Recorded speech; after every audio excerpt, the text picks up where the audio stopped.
Bismillah ar-Rahman ar-Rahim. Your Excellency Sheikh Mohammed bin Khalifa Al Khalifa, Minister of Oil for the Kingdom of Bahrain and the patron of our event. Your Royal Highness Prince Abdul Aziz bin Salman, Minister of Energy for the Kingdom of Saudi Arabia. Your Excellency Mr. Hassan Abdul Jabbar Ismail, Minister of Oil for the Republic of Iraq. Assalamu alaikum wa rahmatullahi wa barakatuh. Honored dignitaries and distinguished guests, ladies and gentlemen, a very good morning to you all. I would like to welcome you all this morning to the 29th Annual Middle East Petroleum and Gas Conference, MPGC, held under the patronage of His Excellency Sheikh Mohammed bin Khalifa Al Khalifa, Minister of Oil for the Kingdom of Bahrain.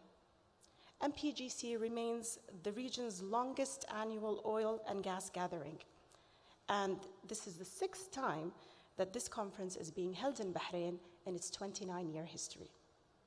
Today, we are honored by the presence of Your Highnesses and Excellencies to this iconic event, which provides a chance to meet with industry visionaries for the latest trends and insights, as well as debates and discussion at the highest level, for a head start on valuable commercial opportunities in regional hotspots as the market recovers from COVID. The agenda for the next 2 days will deliver a high-level and power-packed program that comprises ministerial and keynote addresses, incisive decision panels with industry visionaries and leaders, and networking opportunities. So we hope you take full advantage of the program. But before we commence our program, we would like to start with a safety moment, which will be presented to us by Safety Manager from the Four Seasons Hotel, Mr. Assam Sharqawi, to indicate fire exits.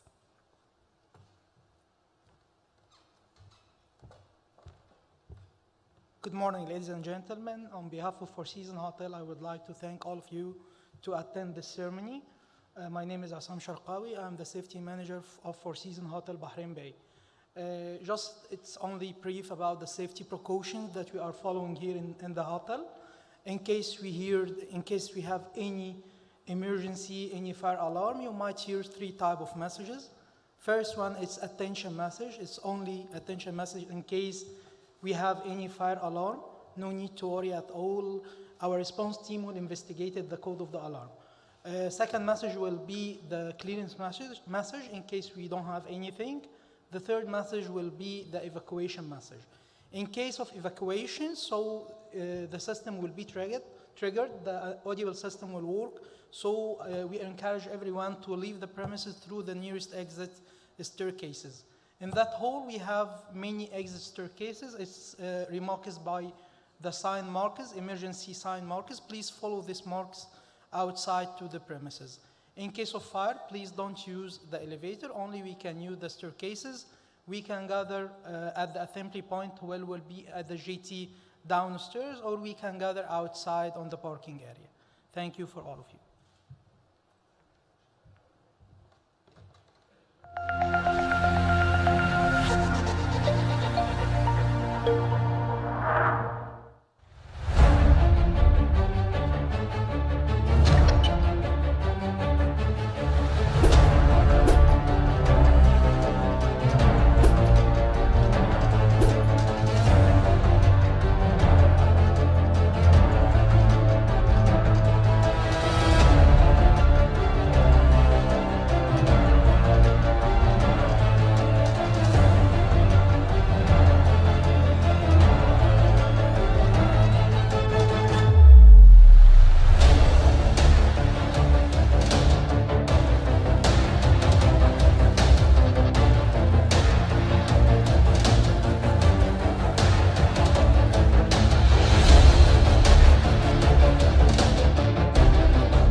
Thank you. And now, to commence the co-chairman welcome remarks, I'd like to introduce the co-chairman of MPGC. He is the founder and chairman of Facts Global Energy, FGE. His work is well recognized worldwide for pioneering oil and gas market analysis and studies of the Asia-Pacific and Middle East energy markets since the early 1980s. He has been chairing MPGC since the conference started 29 years ago. Ladies and gentlemen, please help me in welcoming Dr. Faridoon Fsharaki to the stage.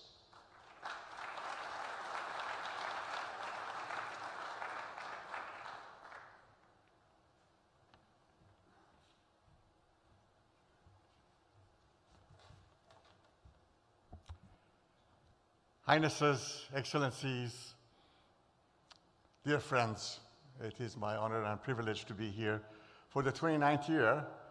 You saw the picture of what I used to look like 29 years ago, and I barely recognize myself. I used to be tall, much more good-looking, bunch of hair, but all these years have taken their toll, but not all in the negative side, on the positive side also. This is, as the MC mentioned, 29th year. We started this in 1993, and many people who have been with us have retired, gone to better places, but Wimla Molchand of Conference Connection and I have been here as a constant all these years. I want to thank His Excellency Sheikh Mohammed for being our gracious host, intellectually and strategically supporting this conference with thoughts, with support from Babco, Noga Holding, and all the associated companies and groups with the Ministry of Oil in Bahrain. I have also a very special privilege this year to welcome His Royal Highness Prince Abdulaziz to come and speak here. I have to go virtually and beg him to come because I haven't had the chance to see him for a number of years. We have known each other for a long, long time, 30 plus years. And I was very young and tall, and he was, I think, just coming out of school. But all these years, we have had the pleasure to watch him from a distance, and it's such a great honor that he's able to come and join us this year. So I want to thank the Babco Inc., Babco, Noga Holding, and the Ministry, the Bahrain Inc., to support this conference for the 6th time in the 29-year history. Now, the way this morning goes is that I will introduce the first speaker, His Excellency Sheikh Mohammed. Then I will do a fireside chat with His Royal Highness. They'll introduce His Excellency, the Minister of Oil from Iraq. And then I will show you my crystal ball, which has been active in all these 29 years. And hopefully it will generate controversy. You don't have to agree with the crystal ball because I have taken no responsibility what it says. It has its mind of its own. It's made in China. So we'll see what it says. But it is my privilege to invite His Excellency Sheikh Mohammed to give a welcoming speech. He is a young man, but he actually looks younger than he is, because I've known him for many years, since the days that he used to work at the Ministry of Finance, and he looked exactly the same. So I wish he would give me the magical potion to keep me as young as he is. So please join me in welcoming His Excellency Sheikh Mohammed.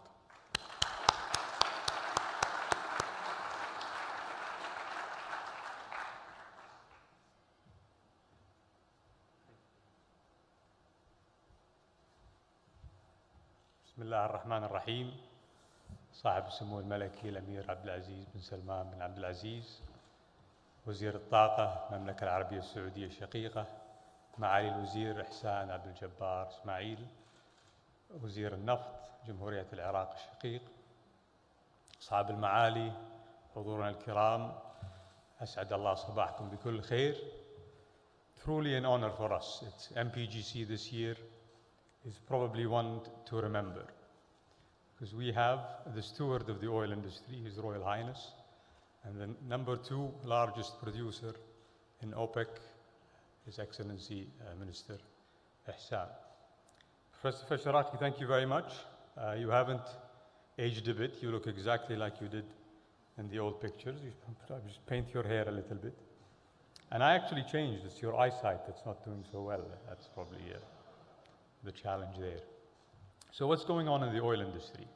I'm here to introduce the true star of this event, His Royal Highness, Prince Abdulaziz, and of course after him, His Excellency, Minister Ihsan. But what's going on in the energy markets? And the easy answer is, what isn't? I think there is a lot to figure out about what's going on. High oil prices, commodity prices in general are skyrocketing, but why is oil? And that is a question that His Royal Highness posed in a recent event in Abu Dhabi. Why is oil always center stage? When oil went up 70%, but other commodities like electricity, gas, and coal sometimes went up 300%. So why is oil always the center stage when it comes to the media and international geopolitics? Well, the issue is a barrel of oil is the equivalent of 4 years of human labor. This is the magic of oil. And oil is actually a carrier of hydrogen, but it carries it in liquid form. This is why, as a transportation fuel, it has not been challenged yet. If you look at electricity, oil has gotten out of that industry a long time ago, except for a few countries in the region. Electricity is predominantly a gas and coal-fired industry. But nevertheless, oil is the king of the energy mix, and it is that because of that fundamental fact that a barrel of oil is 4 years of human work, and it's transformed the way the human population has developed in the few decades of past. So what is the challenge we're in currently? Well, logistics and supply constraints. And you add to that the ever-changing dynamics of policy when it comes to the environmental challenge, the new shadow coming back of the NOPEC legislation in the US. All of these things are headwinds that put supply challenges to the oil industry. So what's the solution? Well, listen very carefully, because His Royal Highness has that solution. Ask the right questions, and you will hear the right answers. And if I were to describe the global economy today, I would look at it as the human body. The bloodline is the greenback, the US dollar. The veins that carry the blood is the oil industry. And the heart rate is the oil price. A new challenge that looms with us today is the forever strengthening US dollar. The foreign exchange challenge is going to be a very strong factor when it comes to the dynamics of what happens next. Energy is becoming more and more a human right. The more expensive it is, the more inequality we will have. So it is a fundamental discussion that we're talking about here. And it's very important that we understand that we've been here before. This is just a little bit of history repeating. And if you want to know how to solve this, join me in listening to the next session. Professor Fasharaki, I hand it back over to you. Thank you very much. Assalamu alaikum.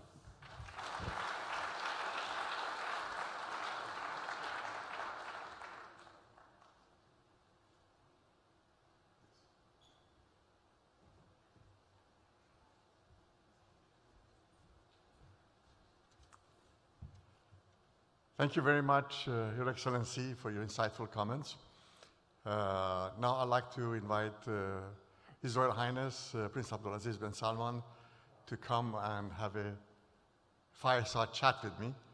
I told him that he's had an easy time with a lot of the journalists asking him easy questions. So I said, I will ask you difficult questions, and he says, I don't care, go ahead, ask whatever you want. So he's very open to challenging questions, and I will then call on several people after the fireside chat to ask brief questions from His Highness. Your Highness?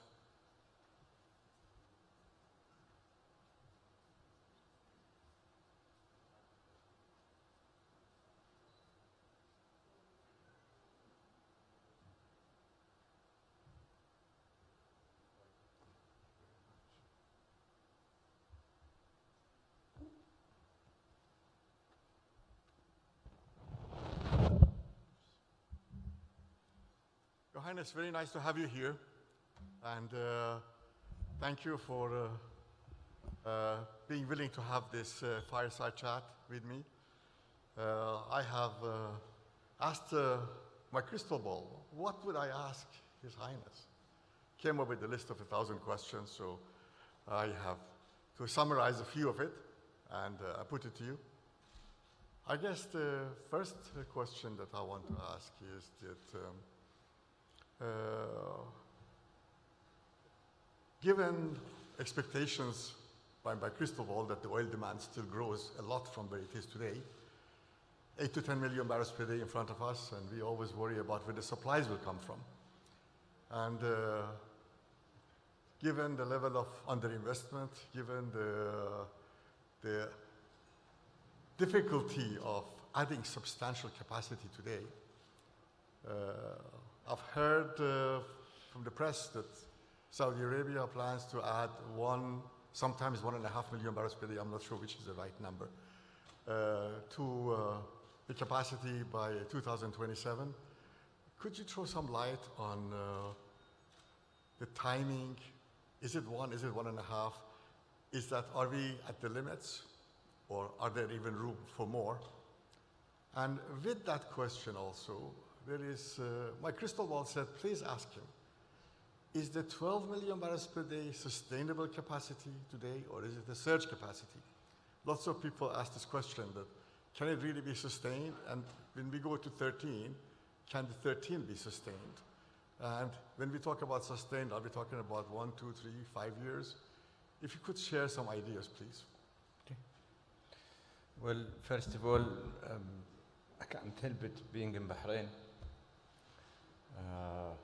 to share a few early comments or early reflections. It's been quite a few years I haven't been coming here, but in my salad days, as the British would say, I used to come here when I was a UPMer, KF UPMer, a university that Sheikh Mohammed graduated from also. And we used to have our bit of piece of adventure coming to Bahrain every other weekend if we can, or what have you. So I cherish quite a few days and nights with friends and peers that some of them I still maintain my personal relationship with them. Some, unfortunately, we've lost. But this country, I have a great deal of gratitude and great deal of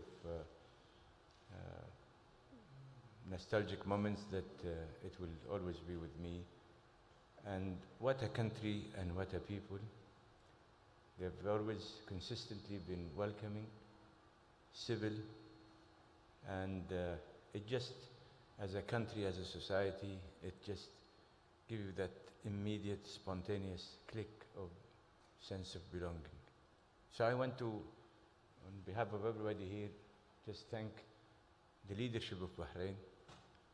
Ever since when I was a kid, I met Sheikh Isa, rahmatullah alayh, and he was so gracious with me.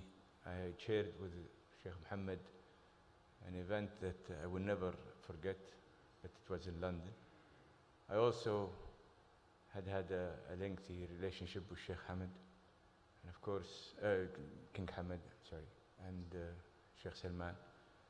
So and the bond between us as family, two families, but I'm much more focused on the bigger families. That is Saudi Arabia and Bahrain. The stretch of relationship, the bond of the family relationship is beyond being described. And I also, given the fact that we have lost recently a renowned leader, Sheikh Khalifa bin Hayyan, again, I would have to mention that we all are in a state of mourning, even today. We're mourning a leadership, a friend, and we're also sharing the same moments with the royal family there back in Abu Dhabi, or even the other Emirates.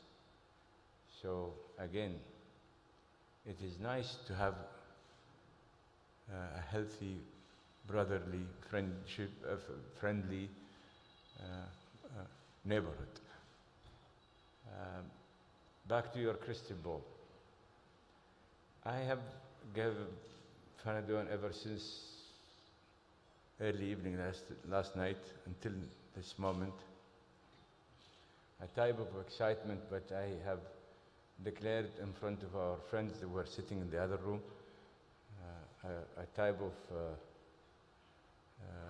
serious alert that I'm not going to be responsible of what would happen once I share with him what I'm going to share with you and him in front of you. I told him I'll give you some potential credence to your crystal ball, which you could use it not only in this event but probably in other events, on how effective your crystal ball was and probably still is. The jury is still out. But if you don't mind, I want to share. I will come to your questions, don't worry. Because I know the traders here and the media here also are anxious to hear a few thoughts, but I want to share with you this document. You asked me last night when we first met. I said, I'll tell you tomorrow. Then you were trying to pull a rabbit on me and put an indirect question, like I always, Faradon, as smart as he is. And I said, Faradon, you've known me for quite a few years. You're not pulling my leg. So I want you to go in a very regimented military way, and I will ask you a few questions, and then if you can respond. First, look at the date. Oh my God. January 1989. OPEC and lower prices, impact on production capacity, export refining, domestic demand, and trade balances. Can you go to the sticky note, the first one, the upper one? No, I have to have my glasses.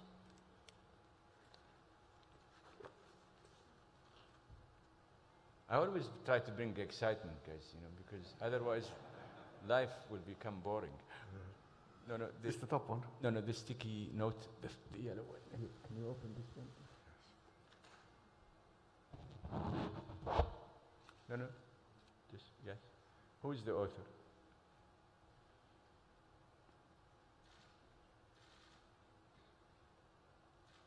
The author? Oh yes, the new rising star in Saudi oil scene is Prince Abdulaziz. No.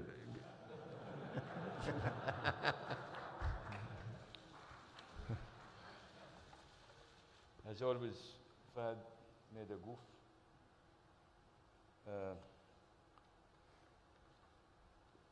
Who is the author? I'm giving you credit. Yes.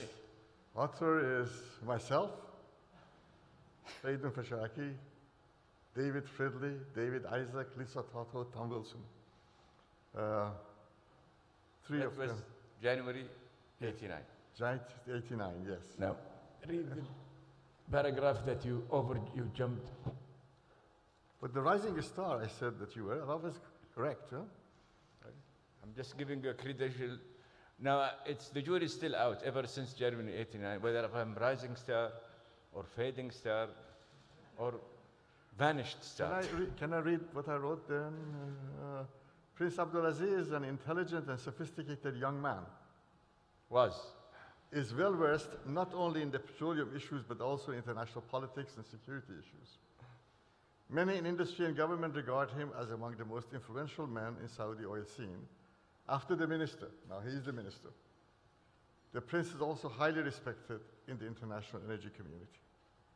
So the crystal ball was right. Huh? And the jury is still out. Now, back to your question, Faridun. I'll keep it for you as a souvenir. I told you I'm going to give it to you as a souvenir. Is it for Yes, me? of course. Okay. You asked me too many questions. I'll go from the back end of the question to the front end of the question. The back end of the question, of course, we're going to go to 13.2 to 3, subject to what we will do in the divided zone. But most likely it will be 13.3, 13.4 actually. And that will be attended to by end of 26, beginning of 27. Sustainability of that 13 million is, of course, when we talk about sustainable production, we talk about sustainable production. That is not surge, that is not this and that. Can we, or should we continue maintaining it? Yes, when we get there, and if the market allows for maintaining it, we will maintain it. But like any other producer, and this is what you see today, in fact, that's why I wanted to bring it backward. Because we are working in a market where backwardation is a virtue as opposed to be a curse. Backwardated, you see us today, and again, in all what we see is all the symptoms of, again, I will have to repeat it. As an economist, I believe in market signals.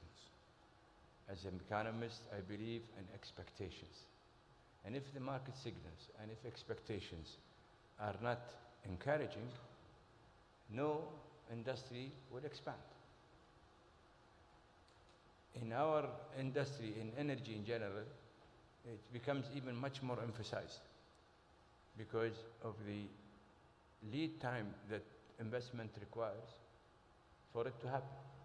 As Sheikh Mohammed was saying in his introductory remark, it is the 4 years, it is the 5 years, it is even the 7 years. 1 million barrel for Saudi Arabia is a work of 6 to 7 years.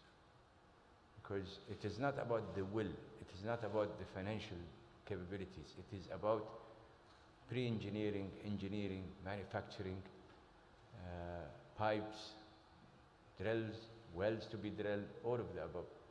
It is not switch on, switch off. And if you don't do it properly, you lose lots of efficiencies, you lose safety, you lose all sorts of things. And it is also has to do with manufacturing, and we are working on a huge localization program, and we want to capture every, not only molecule, but every dollar that we will be spending on that. So to do all of the above, you need that time. But if Saudi Arabia need that time, what about others who are lacking on financial issues, who are lacking on engineering capabilities, who are lacking on all of the above? And now there are countries that are going to be construed with limitation emanating from the fact that they are in embargo of some sort or the other. What we see today is a result of what has been happening in the last few years, last of which is last year with the, again, not find it difficult to keep saying it, the La La Land scenario, which gave market strong signals on how people should look again on what they will be investing. Even the last few days, still there are people still continue having the guts and the voice of saying or advice of saying, we will still in this so-called cherry picking mode, please invest on the current existing field or fields that will have a quick payback periods in the form of shale oil, but don't invest on green fields because the energy market will transcend to a period where these new fields, when they come on stream, would not be required or needed. If this is not the wrong signal for our market, I don't know what else. Now we are suffering from another layer of uncertainty, which is, it's not just about upstream, it's also about downstream. Look at refining. Nobody had invested in refining except few countries probably in this region, specifically us, Kuwait, and China, as far as I know. The rest, actually, refining capacity went for foreclosures.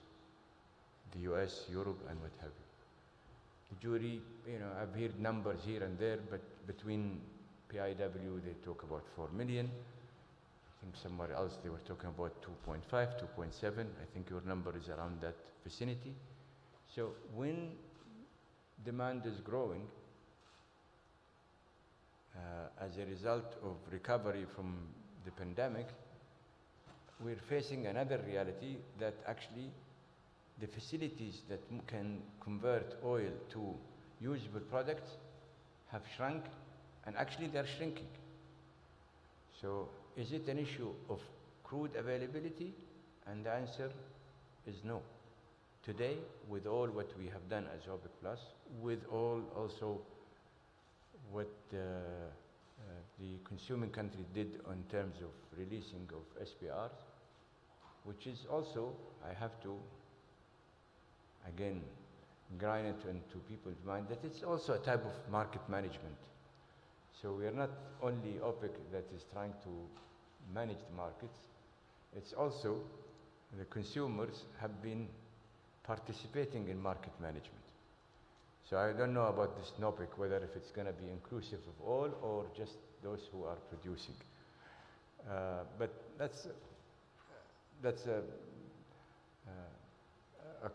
my cynical mind is just throwing it as opposed to keeping with the flow.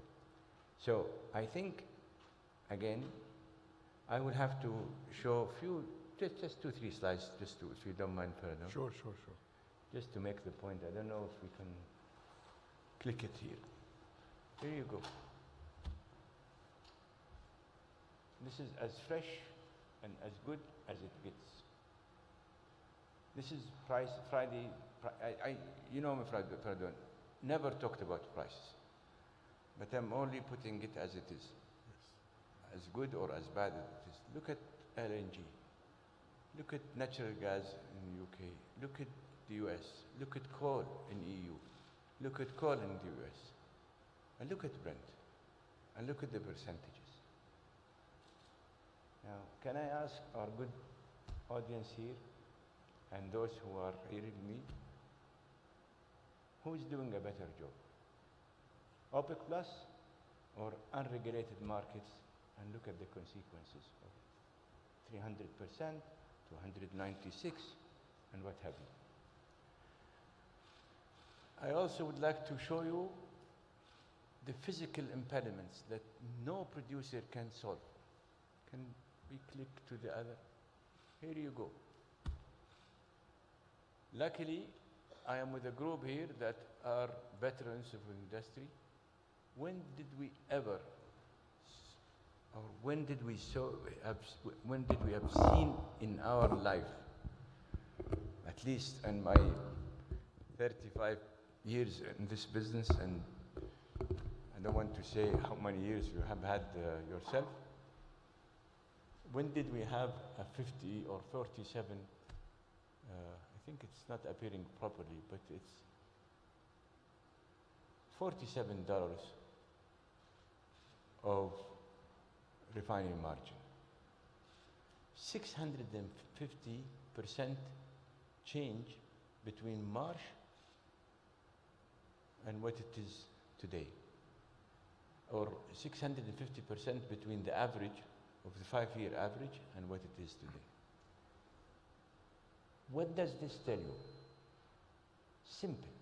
It tells you that there is no refining capacity commensurate with the current demand and the expectation, again, the expectation of the demand in this summer when people go to gasoline, diesel, and what have you for their transportation. I have another one. You know, this issue of injustice and justice has been with us. But with all the, if I may be permitted to call it the clamor of what is happening to oil prices, look who is picking the tab. OECD and the G7. And this is again fresh from the baker. It's all about Friday prices. This current Friday. Just for the record, May 13, 2022. Who's picking the tab? 45%, 47%. Look at the producers, all producers, 38%. I ask everybody here, isn't it due time for people to reconsider what they're doing with their taxing? If they are complaining about crude prices and refined product prices? That's it. Well, you answered three of the other questions I had at the same time in the same thing. But one thing I wanted to ask you is that we don't hear that much about neutral zone anymore, given the fact that we need more oil and there are possibilities of expansion there. It was high on the list of the discussions, and suddenly I don't hear much about it. What are the plans for the neutral zone? Well, we're doing both. We're improving with our friends from Kuwait. We're trying to first improve or go back to old capacities, which was around the 400. We're working with both of us working with Chevron on steam flooding. As a technology, it worked for Chevron in Indonesia. We're testing it, and we've been testing it, and we'll continue testing it to make sure that if we can use the same technology, albeit the aquifers are different in the divided zone, I would call it now, than the Indonesian aquifers. If that continue to improve with us, I think the number may increase. To what level, I think I will still say give us a year or two for figuring it out. But again, we're trying to maximize as much as the potential can allow for. We have the gas field, Durra. It's no secret that we've been having a back and forth with our friends in Kuwait. Now it's been sorted out. And we're moving to develop it. Now, developing Durra has nothing to do with disputes, because as far as we are concerned, goes for both of us, Saudi Arabia and Kuwait, we honestly believe that in accordance to what our dividing line between the offshores of Saudi Arabia proper and Iran, and if you continue with the same methodologies of the delineation of this borderline, the entire Durra field will be out of any claims and what have you. But even with countries with all these so-called potential claims, if you have a good chunk of the field, or even most of the field, or even a partial of the field, which is not in any disputed claims or what have you, I don't know what caused anybody to be concerned of developing it. So we're proceeding with that field.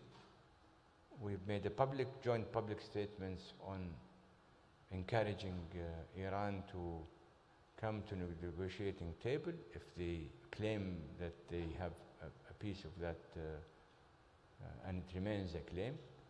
But also, we want to discuss it with them as Saudi Arabia and Kuwait as one team versus them, because the resources there are of common interest to both countries, and this is what we have agreed to over the last 2-3 years. And by the way, as a matter of history, this is not a calling of yesterday or last month. Ever since 2000, our friends and ourselves, we've been asking publicly, even, you can trace it, that we and Kuwait as one group discuss this issue. But we're proceeding with it anyway, because Kuwait needs gas, we need gas, and we cannot be derailed for more than 22 years doing nothing. This raises the next question that you have the green power program that you want to bring the power generation to 50% based on natural gas. Can you tell us how we're going to get from where we are to that 50% and when?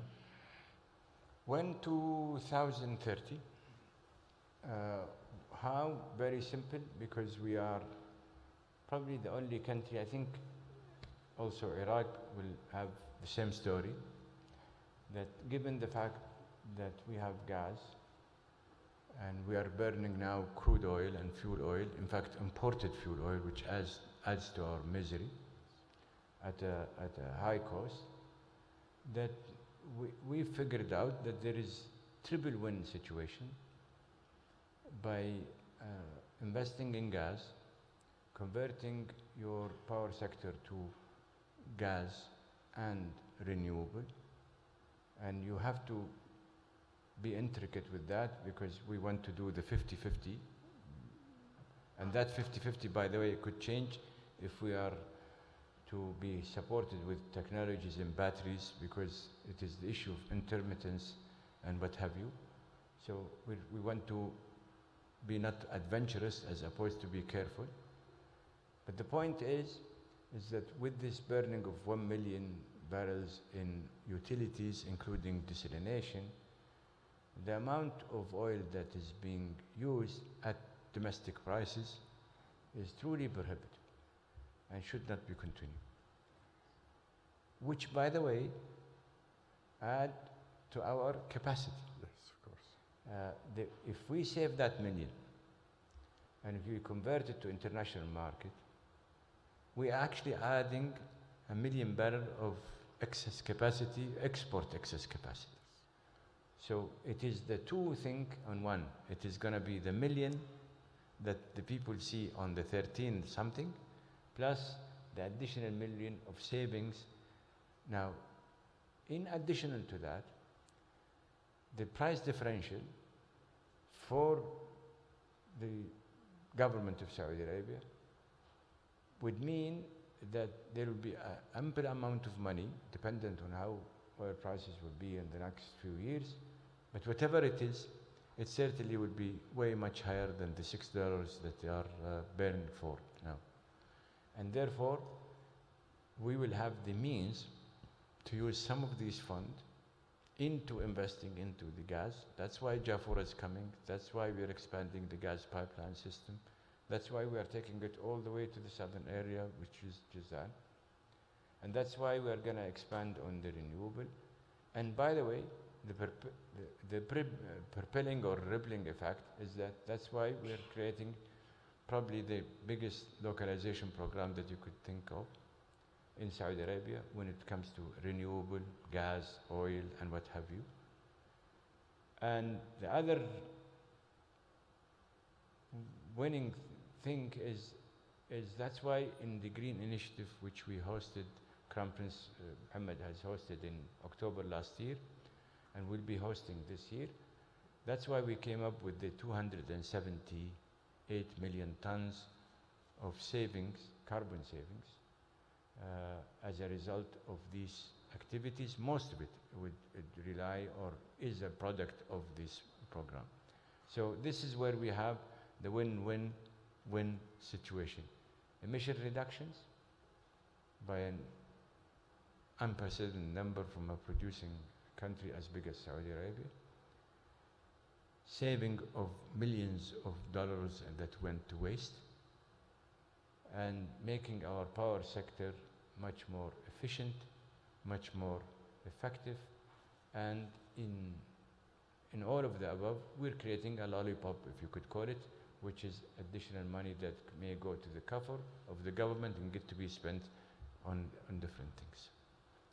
One last question for me is, insofar as the balance in the oil market is concerned, it seems that as we go towards the end of this year, that a capacity surplus, so to speak, dwindles to perhaps around 2 million barrels per day. Well, is there a number in your mind that is needed to have extra capacity to keep a balance in the market, stop the volatility?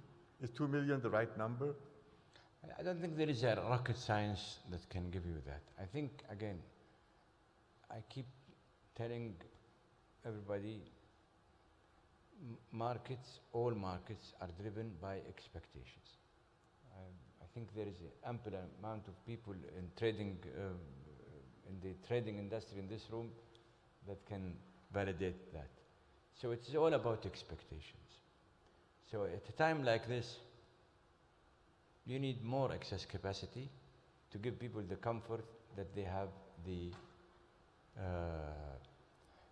ability to say that we have a contingency.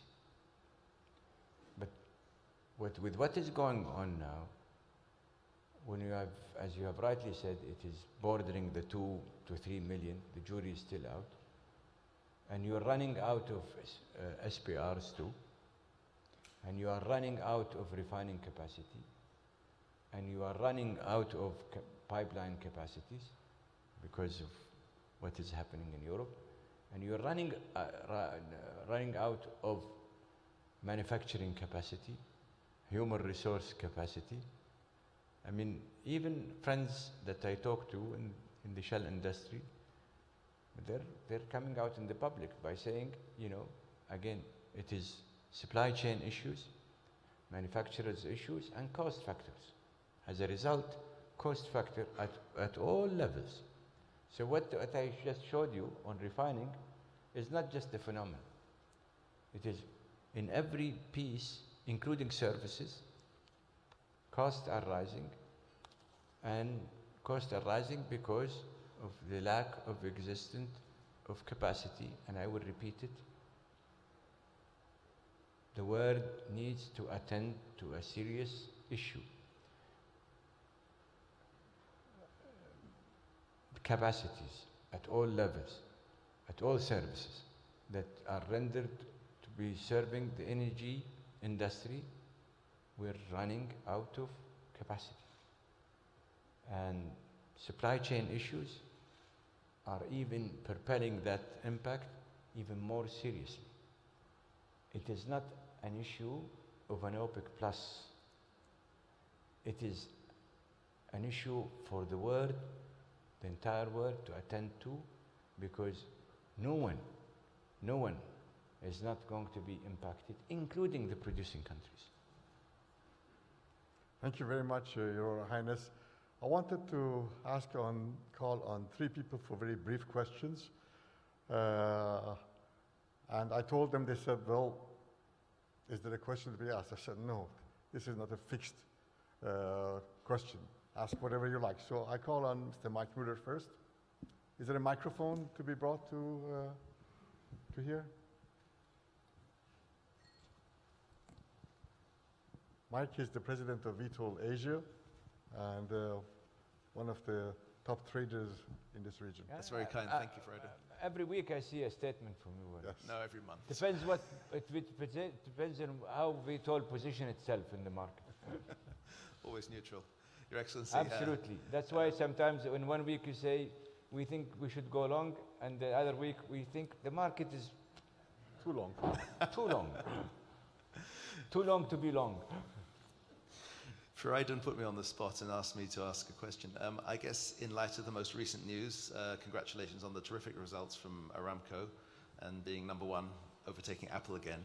In terms of those proceeds, is it conceivable, given the stated desire for Aramco to be the biggest downstream operator in the world, that upstream investments could be considered outside the kingdom to help address the capacity shortfall you highlighted? No, because Aramco will be very busy doing a lot of downstream, especially oil to chemical. Part of our work is that we are investing on almost 3 million barrels back at home and abroad. It's a good opportunity to flag this, that our ambition is to move for another 3 million barrel on a total 4 million of oil to chemical, because we want to do the other leg. See, we are looking holistically. We cannot afford to be compartmentalized, you know, and therefore we are watchful of what we want to do with our oil all the way to the manufacturing bit of the, which is chasing the molecule, all the way to conversions. This is what we have been doing, and we will be doing more. That's why we will be doing at least 1.6 million domestically, of a total 2.6 on refining, all the way to chemicals, primary chemical, you know, the N and N1 and 2 and 3. And then we will move it further to conversions. And also we will be doing more abroad in the neighborhood of about 1.4 million. And again, we will go more into things like what we've been doing in China and what have you. And we will be doing more. China, India, Malaysia, and the rest. We'll keep everybody in this world, as always, on their toes, and very anxious to see what rabbits Saudi Arabia will pull in the future.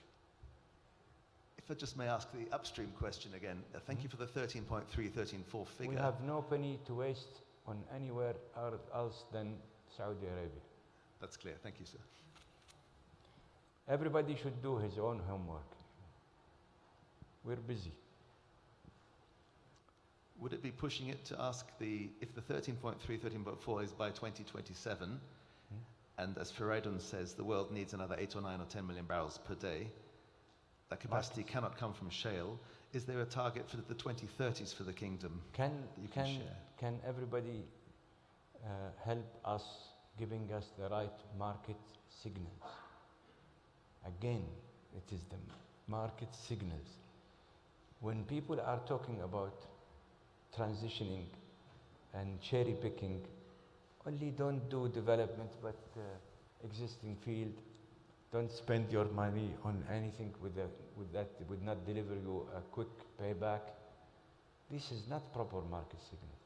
But I will actually, and it's not a state secret, we usually go through a yearly review as a government, and if the market signals are right, and if we are to become in the comfort zone of moving more into expanding, yes.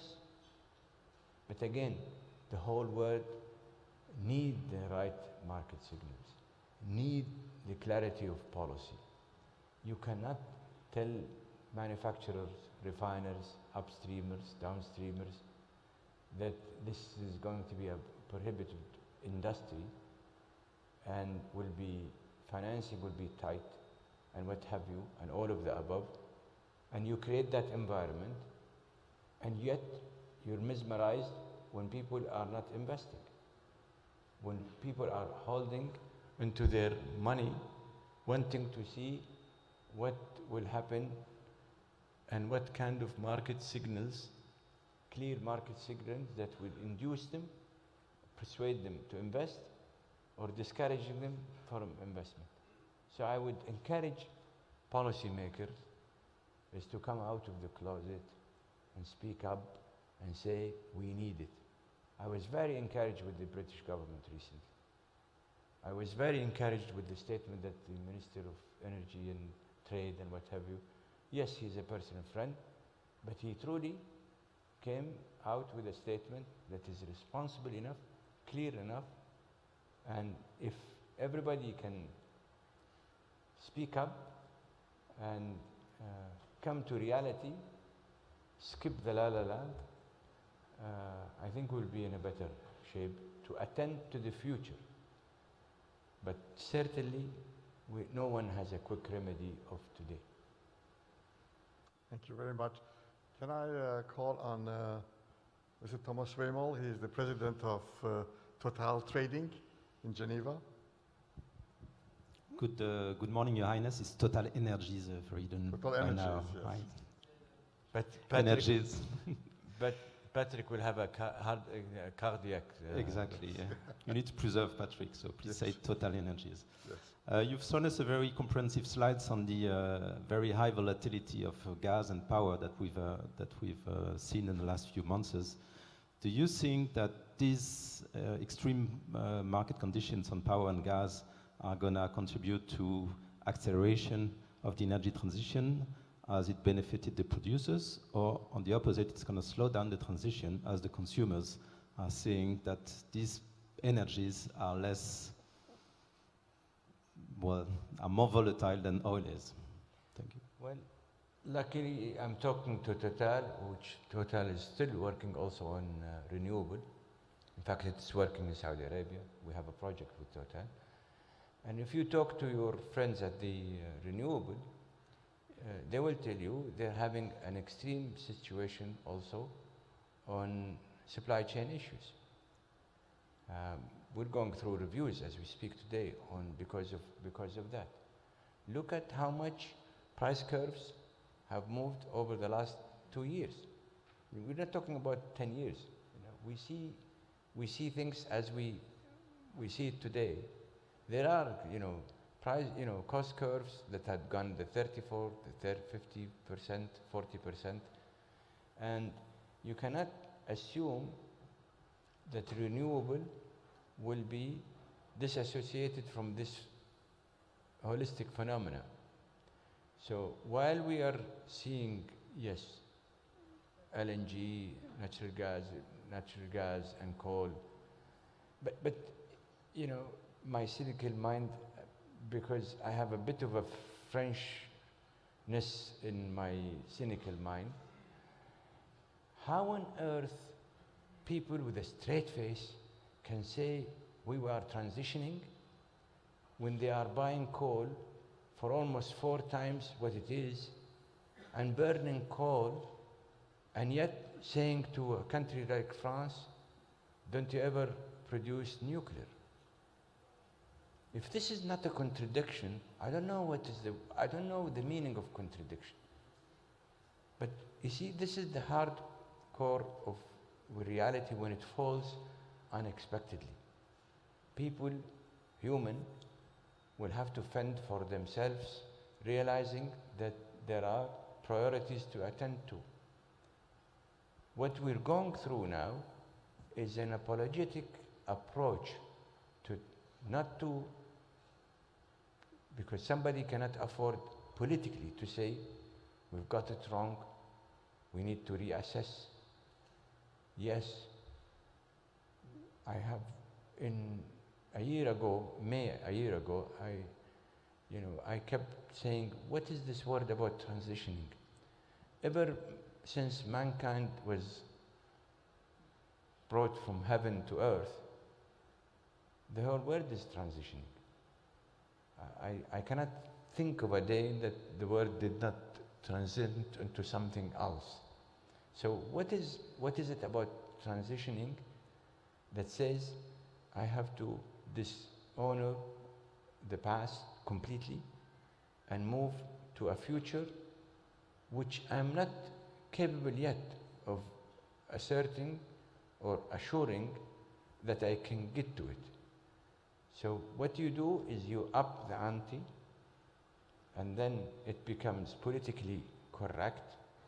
But then if you cannot meet it because you have not thought it over thoroughly, you muffle through trying to keep the promise because you don't want to dishonor it, yet you know it is inachievable, but as a politician you want to survive it. So you go around the bushes in a tactical moves to try to continue to persuade the constituents that you're there, but it's a bumpy road, but we'll move away from that. Again, remedies today is how can you superficially kick the can to say we're resolving it. But deep-heartedly, you have not resolved it. The question is for everybody, which is the same ask that I keep asking, and I will continue to ask.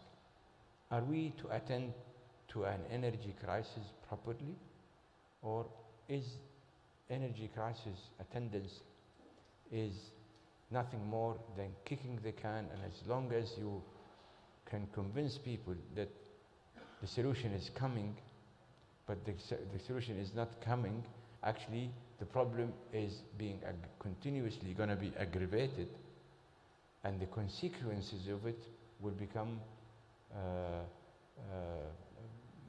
much more severe than what the world can or can be attended to. Thank you very much. Final question, not from a trader, but Dr. Jeff Brown is president of FGE and intellectual leader of the company. Thanks, Your Highness. I've really enjoyed this. I've worked with Faradun for many years now, so it's been a nice trip for me through the memory lane watching this as well. You actually addressed all the questions I had on investment, except for one sort of small piece to the puzzle, which is LNG. We've worked in the past occasionally with Aramco on plans to, at one point, invest in the U.S. in LNG, import LNG with plans to potentially export at some point as well. Could you give us some thoughts around what you might be doing in the LNG space? Obviously, prices have been extraordinary there. With the plan I was just describing, which is moving our energy mix and going through that, we call it the liquid displacement program, I think we will be needing almost all of our gas that we could produce, including the one that is in the divided zone. So we have an arrangement with Aramco that they have converting one of the aquifers just to make sure that we have a kind of a reservoir or a stock, if you could call it, a natural stock, to take care of the seasonality issue. As you know, in winter, demand comes down, and then in the summer it goes up. So it is a good approach to have a natural, if you could call it, stocking thing to stock gas at, but to make it sustainable for a continuous commitment for export as a LNG type of arrangement, I think, I wouldn't say it unfortunately, I would say fortunately, because if you have an economy that is thriving and prosperous and require energy, that's not a curse, that's a privilege. So the way we see it is that every molecule of gas will be used, I'm talking about methane, and ethane, will be used domestically. Thank you very much, Your Highness. Really, I've enjoyed this discussion today. I wish we could do longer, but I really appreciate your time. Please join me in thanking His Royal Highness.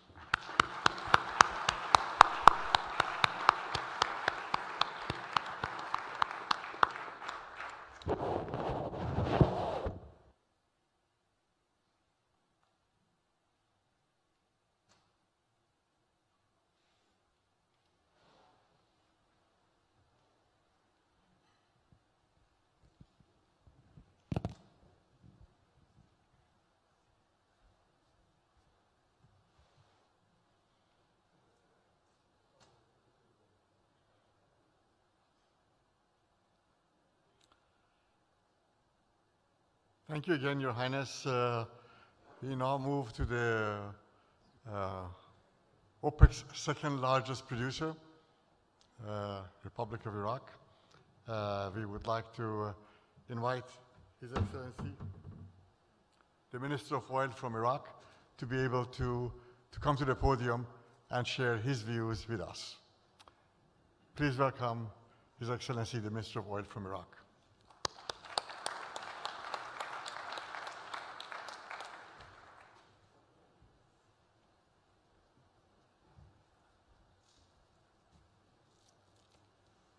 بسم الله الرحمن الرحيم. محضرين نعودك احنا ورقه بس اشوف سمو الامير سواها شارتات ونسب خرب علينا كل الحكي. خلت الورقه على الطاوله حتى ما جبتها وياي بعد. معالي وزير الطاقه في مملكه البحرين، سمو ولي العهد، سمو الامير عبد العزيز، الساده الحضور، السلام عليكم ورحمه الله وبركاته. يسعدني انه هذه اول زياره الي لمملكه البحرين، تشرفت بزياره المملكه لهذا اليوم، وان شاء الله المملكه عامره بقيادتها وباهلها ومزيد من التقدم والرفعه. As you know, Iraq is the second producer in OPEC. We have production capacity of 4.8 million barrels per day. Currently, we produce 4.5, depend on the market requirement. I have received very pure comment from His Excellency, His Royal Highness, Mr. Prince Abdul Amir, when he said there is a wrong market message or a wrong market environment. Yes, Iraq is suffering from that. Iraq is suffering from Daesh since 2014 for 3 years of real damages, and suffering from this wrong market when there is a negative environment against any oil and gas investment. It was really very hard for Iraq.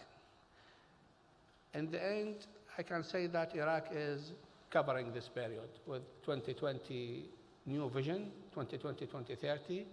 Iraq is going ahead with utilizing all his resources by accelerated all the investment program in oil, gas, and also adding a new environment for the solar energy. In 2020-2021, Iraq signed with Masdar, Total, and Scatec, Norwegian company, and Bor China, and Aquabor from Saudi Arabia, a contract of 7 gigawatt from solar energy. In oil and gas, Iraq is accelerated its program to reach 6 million barrels per day, inshallah, end of 2027. With this huge target, Iraq utilizing a good partner like Total Energies. I said Energies. Say to Patrick that I said Energies. Energies, with the mega project of utilizing 1 gigawatt of solar energy, 600 million standard cubic foot of gas gathering, and around 200,000 barrels of oil, and 5 million barrels of injection water. And with this typical project, Iraq is in progress to reaching a target of deal with Chevron and with BP in BEG, Basra Energy Company. That's the story, that yes, we received a wrong message in that time, and now we try to cover. We are not responsible for any shortage. The shortage in the market is because of the destroyed environment of oil and gas industry, and because of the multi-direct message. I hope that we can stay as it now to make a balancing for energy market. We insist in OPEC that we are not targeting a price or targeting a price. We are targeting how we can make a balance for the energy market. Yes, I agree with His Excellency, His Royal Highness Mr. Abdul Aziz, that the current oil price is not much the increasing in the price of the other resources. Iraq is committed to stay as one of the biggest player in energy market, and inshallah, as we say, we will cover the shortage of investment which was impacted by the wrong market message. Thank you.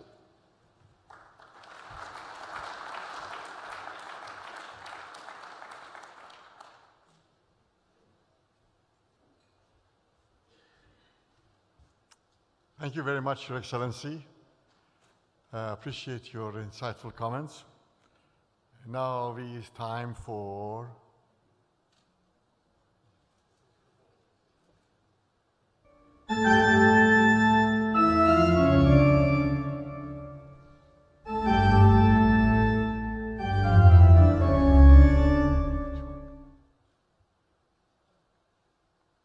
this is a dramatic Dracula music to get you in the right mood. How do I change this? How do I change the click forward? The presentation.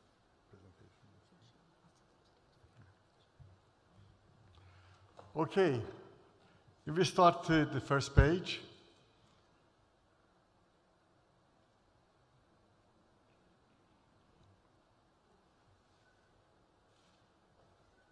Can you give me the clicker? Which one is this one? This one for forward and this one. A crystal ball is like Moses issues commandments. The 10 commandments for the crystal ball about where the markets will go. I will not go through each of them, but those of you who would like to see the 10 commandments, which actually do change, unlike what Moses says, please feel free to take a look at it afterwards, but there are several issues that Crystal Ball wants to talk about more urgently. Issues of demand. What are the problems with demand? Well, we have a China problem in demand.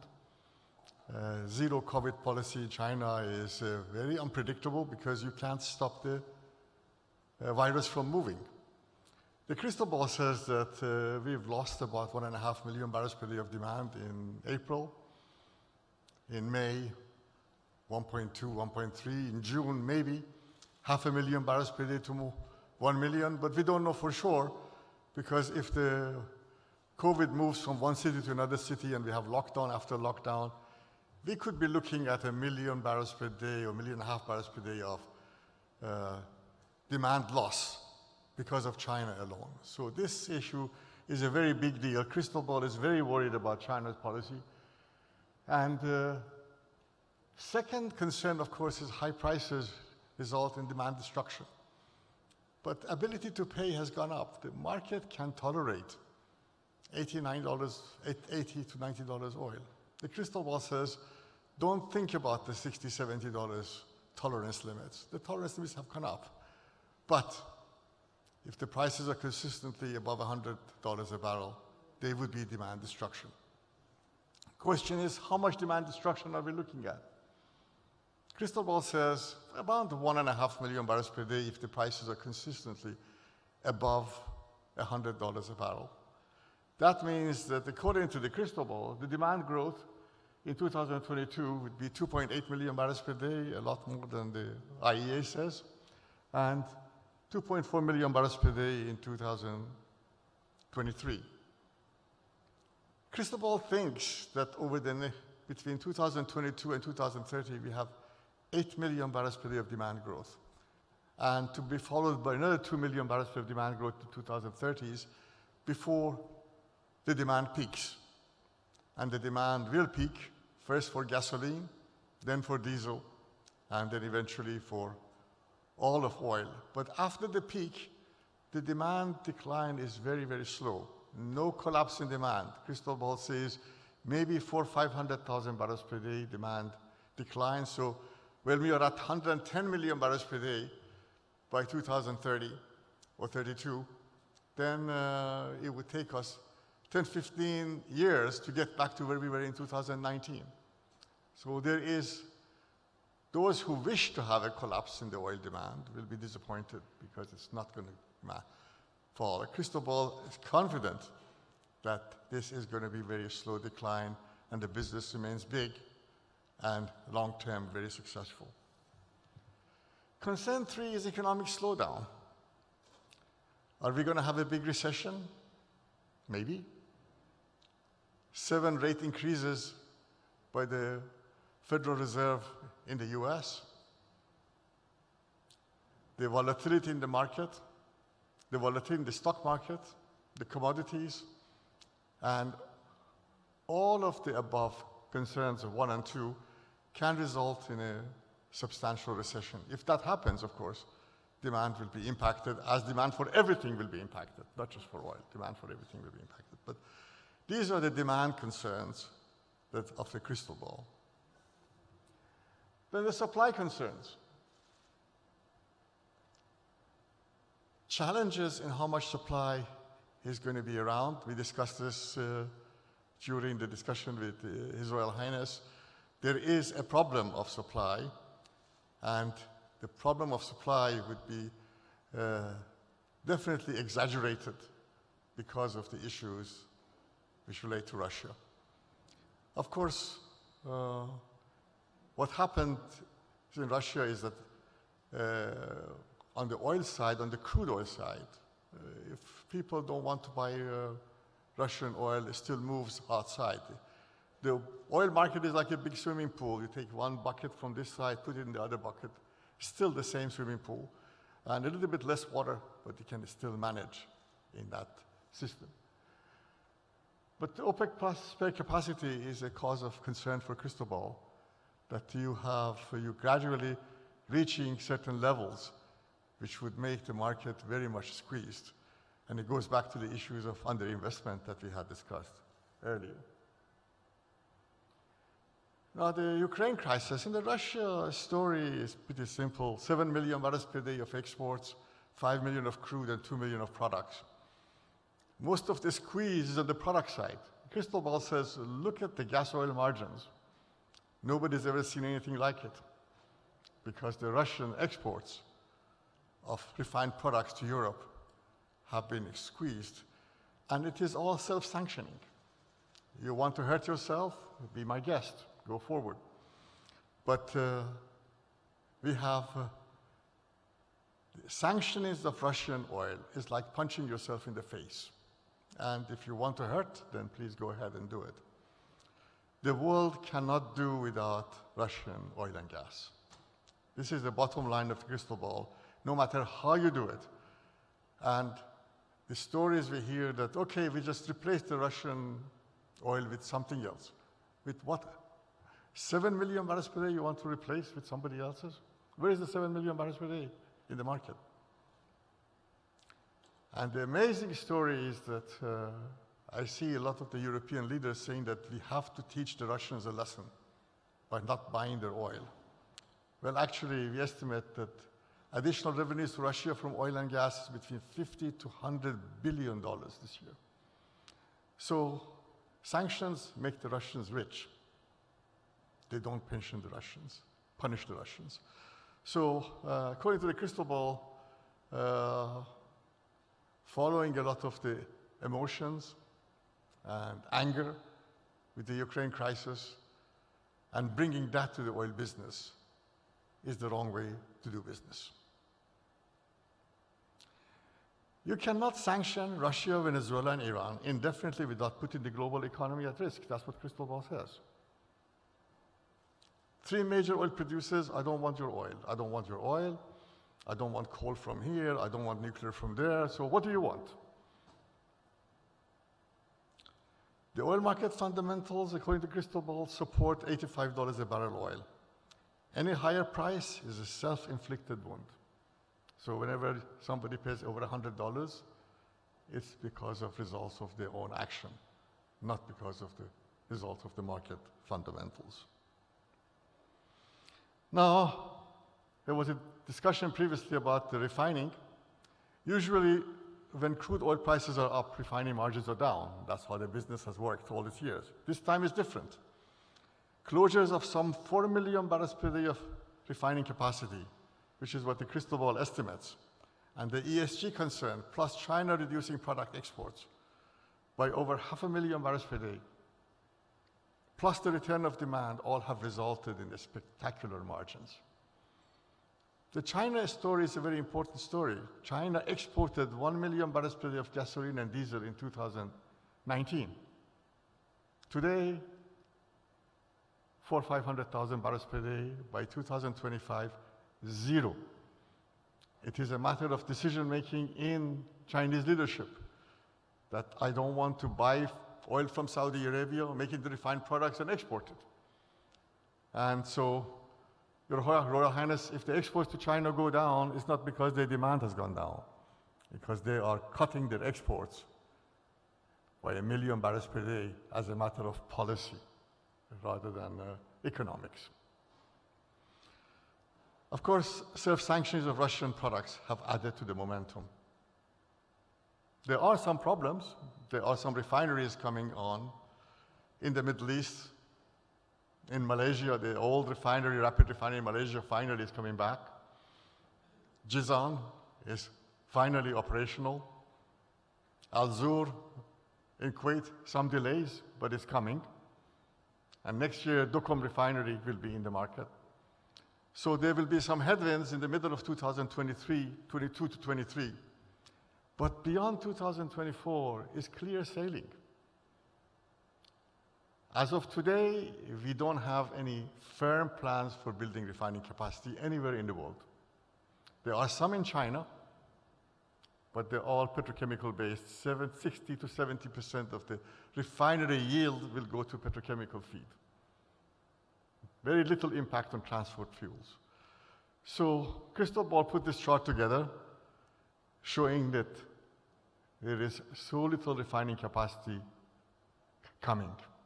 So if Saudi Arabia decides to build substantial capacity, it would be highly profitable and very worthwhile.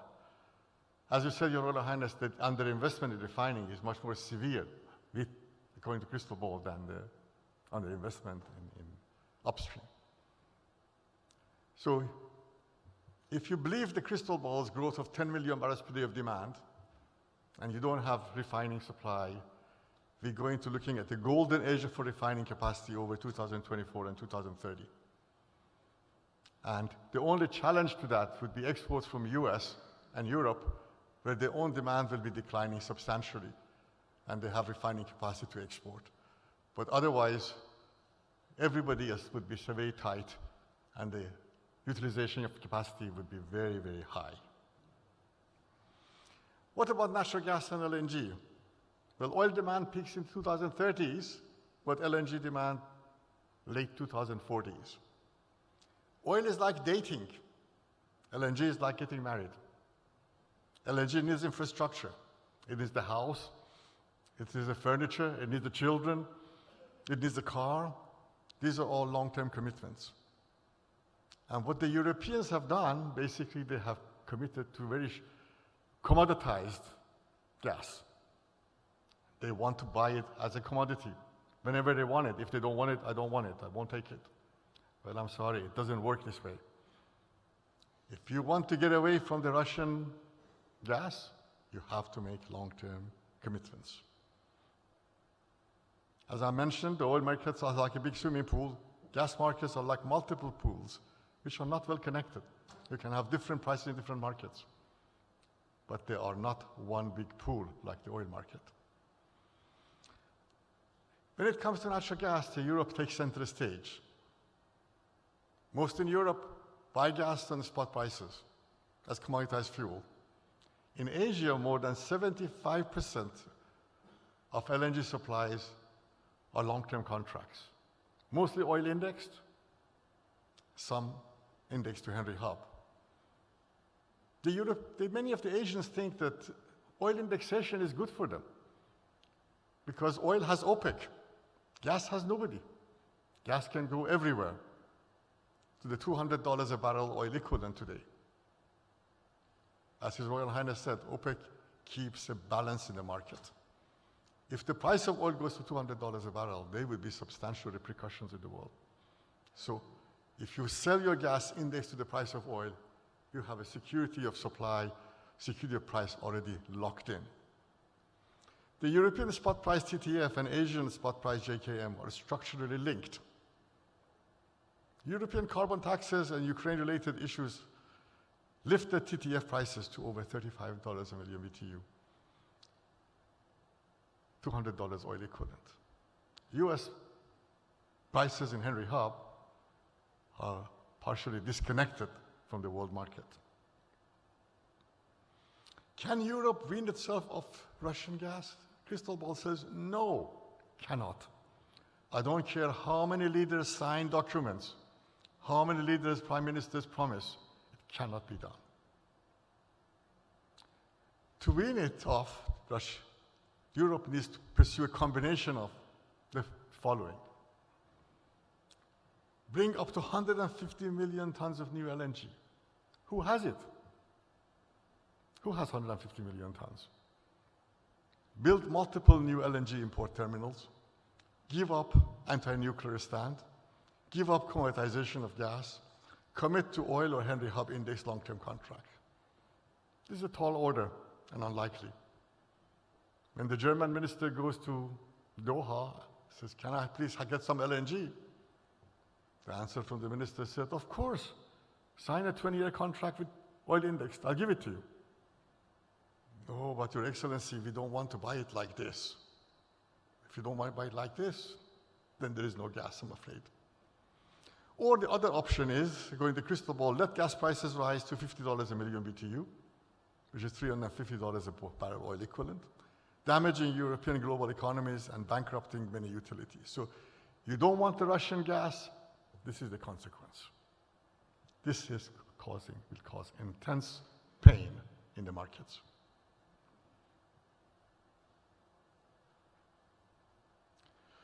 What if Europe wants to go full on LNG? I don't want the Russian gas, I want LNG. Where is the LNG? Well, you look around, maybe 3-4 trains in Qatar, 1 or 2 trains in UAE, some projects in Africa and Latin America, but the bulk of it has to come from the United States. And in the US, the deal is pretty simple. You have to sign 20-year contracts. So they take your contract to the bank, borrow money, and build. Takes 5-7 years at the minimum. If they are permitted, if they are not permitted by the US Federal Energy Regulatory System, FERC, then you have another 2 or 3 years to be added. Everyone will want oil or Henry Hub indexed long-term contracts. Can Europe live with it? As of today, I think the answer is no. So if you want to move, you cannot move from Russian gas to somebody else at your own terms. You have to accept what the world has to offer. But Asia will lead the world in LNG demand. Economics is there. In 2021, 20 million tons of demand growth. This year, very little. Much of it because of China and the high prices. Countries like Pakistan, Bangladesh, India basically have stopped buying any new LNG. The price is just too high. They just can't afford it. In the longer term, according to crystal ball, a strong Asian demand growth is still unmistakable, driven by many, many factors, including the economic and population growth, problems with coal power, inherent intermittency of variable and renewable sources, all the things that we already know everywhere in the world. Last year, the oil indexed slope was 10.2%. This year is 12.5%. Why? Because the Qataris said so. They define the indices, and the market follows it. As soon as they say it, all the majors follow it. Because at the rate of 10.2%, nobody else could compete with the Qataris. At 12.5%, it's possible to do it. There are 4 cycles for LNG markets. We've had a long market. Now, between 2022 to 26, we're in a tight market. After 27, we're going to have a lot of LNG available, but they may all end up going to Europe. 125 million tons of LNG is under construction right now. But when we get to the end of this decade, we'll still be short of gas. We need more FIDs, more projects, more contracts to be signed. And Europe and Russia complicate this process because we need the gas, but nobody is willing to sign the long-term contracts to provide the commitment which is needed. Now, crystal ball conclusions. It's a crazy world where logic has no place. Politics and emotion have replaced sound thinking. The oil and gas industry prospers with high prices. ESG pressures make the industry richer, but the consumer poorer. Nobody wants that. The total package is under stress, possibly leading to global recession. The world is clearly moving in net zero direction. But following the European model outside of Europe is a big mistake, actually. Europeans do it their own way. The rest of the world has to follow other ways. Crystal Ball asked me, why did everybody pick 2050? I said, I don't know. Why? Crystal Ball says, because it seems like a good round number, 2050, and everybody would be dead by 2050, so nobody can answer why they did it. But Crystal Ball has done some modeling and says the direction is set, but 2060 and 70, maybe even 80, this will be achievable. 2050, it is not. I take no responsibility for the forecast of Crystal Ball, but thank you very much for your kind attention.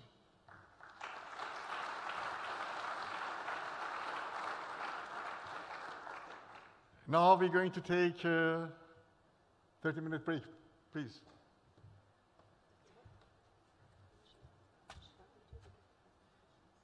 Yes. Yes, we have a session about gift presentations. We know that the ministers who traveled here came with a huge suitcase, so we're going to give them a huge gift to be able to fill the suitcase with. So could I please invite the ministers to the podium for the gift presentation?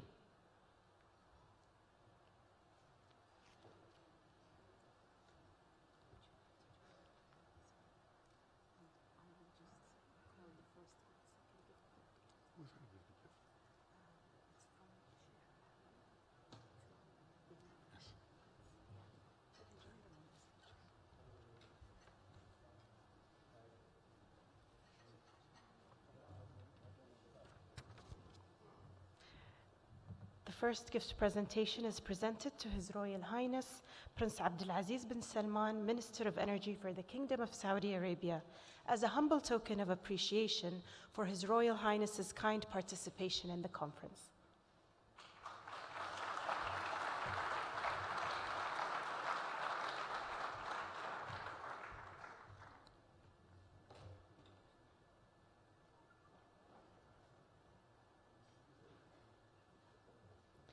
The next gift is presented to His Excellency Minister Ihsan Abdel Jabbar Ismail, the Minister of Oil for the Republic of Iraq, as a humble gesture of appreciation for his kind contribution to the conference.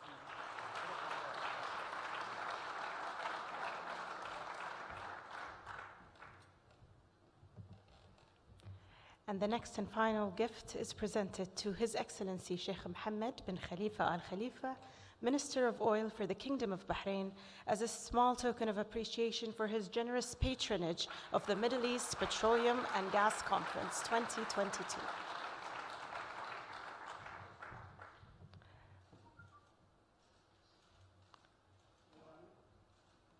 Thank you very much, Your Highnesses and Your Excellencies.